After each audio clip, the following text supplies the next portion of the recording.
Halo teman-teman sekalian, selamat pagi. Saya ini ada modal kuota ya, daripada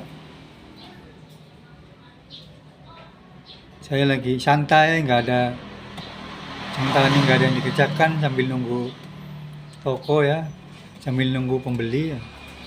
Saya ini mau bercerita teman-teman. Cerita tersebut saya akan bercerita mengenai cerita misteri teman-teman, cerita hantu kan. Nah ini kan saya ini kan terus terang saja modal nekat ya cerita ini, karena saya nggak bisa ngedit, nggak bisa cutting, nggak bisa mixing ya. Ini pokoknya video ini saya rekam ya langsung lah, tanpa editing, tanpa mixing, tanpa cutting. Pokoknya video ini apa adanya lah, karena saya terus terang aja nggak bisa ngedit ya. Jadi saya mau bercerita tentang hantu teman-teman. Mungkin sebagian orang ada yang mengatakan bahwa hantu itu tidak nyata, hantu itu cuma cerita-cerita bohongan. Tapi ada orang ya yang benar-benar mengalami, dia bertemu dengan hantu, bertemu dengan sosok hantu teman-teman, atau benar-benar melihat sosok hantu teman-teman. Nah cerita ini yang mengalami ini bukan saya bang, tetapi teman saya ya. Teman saya dulu itu kan, saya bersama paman saya mencari kayu untuk dijadikan kayu bakar di daerah Hampangin. Nah kebetulan waktu itu kan saya bermalam di tempat kawan saya, tempat kawannya paman saya juga. Waktu itu kawan saya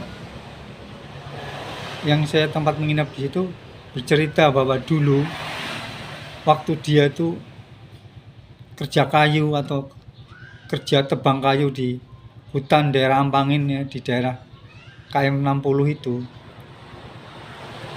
dia itu kan bekerja kayu satu rombongan ya. Satu rombongannya bisa terdiri dari 4 orang, 5 orang atau 6 orang. Nah kebetulan si teman saya ini dalam satu rombongan itu, rombongan yang lain itu dia turun atau dia sendirian ditinggal turun sama kawan-kawannya ya. Ya kawan-kawannya itu turun itu untuk belanja lah, mencari kebutuhan untuk mereka di pondoknya tersebut. Nah kawan saya itu tinggal sendiri di dalam pondok tersebut teman-teman. Teman saya itu namanya Pak Gimun.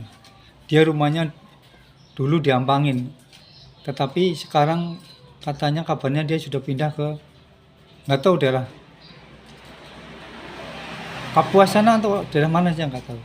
Nah dia itu bercerita katanya waktu dia sendirian di dalam pondok, waktu dia ditinggal belanja sama kawan-kawannya, dia itu waktu itu suasananya itu sore sekitar habis asar atau mungkin habis maghrib, maksudku sebelum maghrib itulah. Cuacanya gerimis, dia di dalam pondok sendirian, lagi santai kah, lagi ngopi atau merokok, santai sendirian di situ. Kemudian dia mendengar suara perempuan itu, suara kuntilanak lah. Dia tertawa gitu teman-teman. Karena dia penasaran, akhirnya dia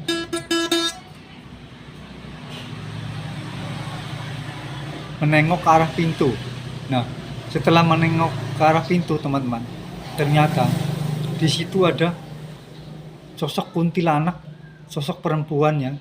Perempuan itu dia itu nggak punya badan, dia cuma kepalanya aja melayang, rambutnya panjang, sambil meringis melihatin kawan saya teman-teman. Itu ceritanya. Tapi dasar kawan saya itu tuh nggak punya rasa takut ya. Dia nggak kocar-kacir lari senak wani, enggak, dia diam situ aja.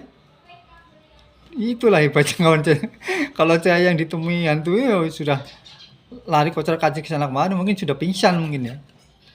Tapi oleh kawan saya itu nggak punya rasa takut, dia tetap di situ. Dia tetap tenang di situ. Yang hantu itu tetap dia memandang hantu itu, katanya itu dia sambil meringis teman-teman, hantunya itu tersenyum meringis lah katanya itu. Nah, setelah beberapa saat kemudian tuh hilang, lenyap, nggak tahu kemana. Tapi waktu itu kan saya tanya sama kawanku tuh, sampean nggak takut lah ada hantu gitu?